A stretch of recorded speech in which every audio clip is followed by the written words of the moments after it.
Nipponese planes were swooping down on Pearl Harbor. This pictorial record includes both U.S. films and pictures made by the enemy as they dropped their load of death on the naval base, on Wheeler Field, on civilian homes and schools. 100 Japanese planes and a number of midget submarines took part in the attack. In an hour and 5 minutes, the battleship Arizona was completely destroyed and 4 others severely damaged. 3 other battleships and 3 cruisers suffered lesser damage. Nearly 200 planes were destroyed. In that Sunday morning inferno, the Pacific Fleet appeared to be completely immobilized by the sneak attack. Nearly 3,000 casualties added to the catastrophe. Okay, well, at the time World War II broke out, Germany, and this is based on conversations I've had with my dad, who fought in World War II. He was on B-24s. At the time the World War II broke out, Germany was very poverty-stricken.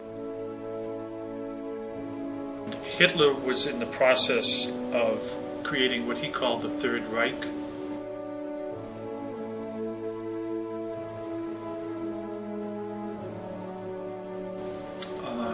With the intent of invading country after country until he basically controlled all of Europe.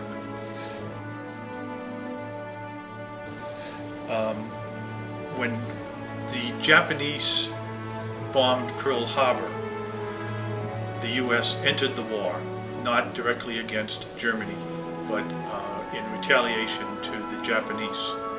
And since they had allied themselves with Germany, we were at battle with both Germany and Japan. My dad was at the time that the war broke out was going to Tufts, and he was actually enrolled in pre-med at Tufts University.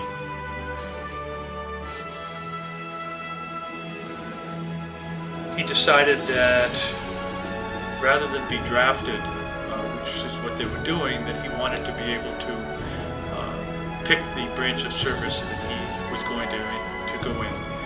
He also always wanted to fly, so he dropped out of college and enlisted in the Army Air Force and went to Fort Devens and began his flight training.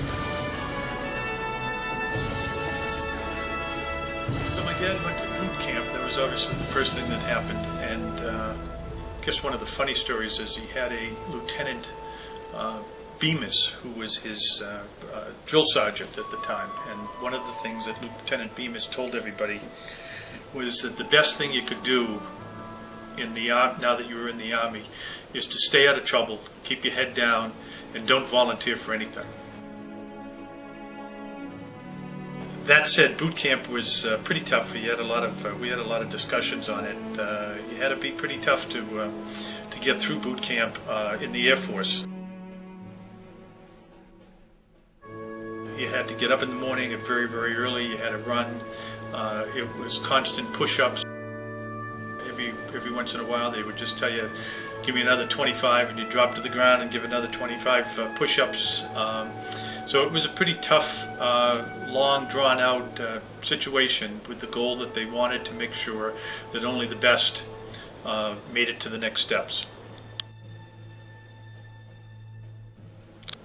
So my dad flew B-24, which was called the Liberator.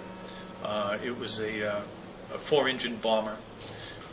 He was actually tied up with the French underground, dropping supplies, flying very, very low level over the English Channel, under the radar, and into occupied France, dropping supplies to the French underground, who were then using those to sabotage the Germans. A letter from Peter to his brother Buster during the war. The type of flying I was doing in Europe was very secret, and I flew at night all the time. Sometimes we dropped bombs, and most of the other times, other things. Because this letter might fall into the wrong people's hands, I'll not tell you too much because it would blow the lid off of how the Americans run the war in Europe. Believe me when I say it was dangerous, but interesting, and something no one else ever did. All I can say is I flew at night when everyone was on the ground. There isn't much more to write about the present time, except take care of yourself and be careful. I'll write in a couple days. Peter. He actually flew 35 missions. What happened was originally they were supposed to fly only 25 missions before they could come back to the States, and that was the end of the tour of duty. Peter reflecting on one of his missions to his brother in a letter during the war. Dear folks, gosh am I tired. They keep me so busy here that I'm ready for another night now. Take today for example. We took out at noon today and flew for 8 hours out over the ocean on submarine patrol. Then after landing at 8 o'clock tonight, I go by headquarters to check in, and hell if I don't fly tomorrow morning. This, in case you didn't know it, means 3 o'clock in the morning for me, but it won't be no good. I'll be back on the ground around 1 o'clock in the afternoon, and I'll have the rest of the day off and won't fly until noon the following day. So you see, it's not too bad, and I'll catch up on my sleep tomorrow afternoon. At the time, they returned from their 25th mission thinking that they had finished. And Doolittle, who was in charge of the Air Force at that point, when they got back, announced that everybody was going to have to fly an additional 10 missions before they could be discharged from the Air Force. A letter from Peter to his brother Buster during the war. Hi Buster, I suppose by this time you've either come to believe that I was dead or else just didn't give a damn about you or anybody else. Well, both of those thoughts are definitely wrong. In the first place, I'm in fine and good health, and looking forward to coming home.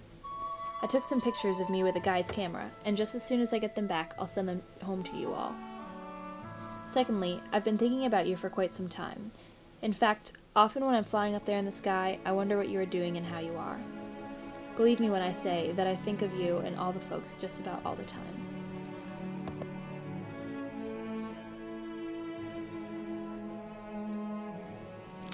So my dad's last mission, they were flying at night, when most of their missions were flown. A night fighter came in and attacked them.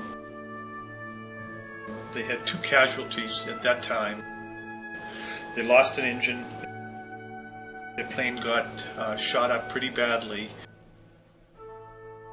and they ended up crash landing in a place called St. Edmunds. Be kind of shuttled back to base, but they did lose their plane in that last mission. So while my dad and most of the crew made it back, the plane never did.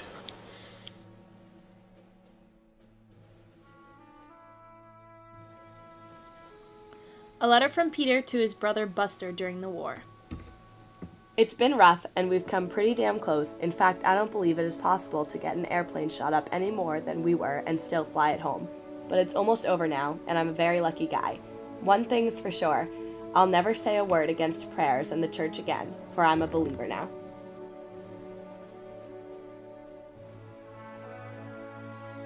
So once the war was over and he'd flown his 35 missions and was discharged,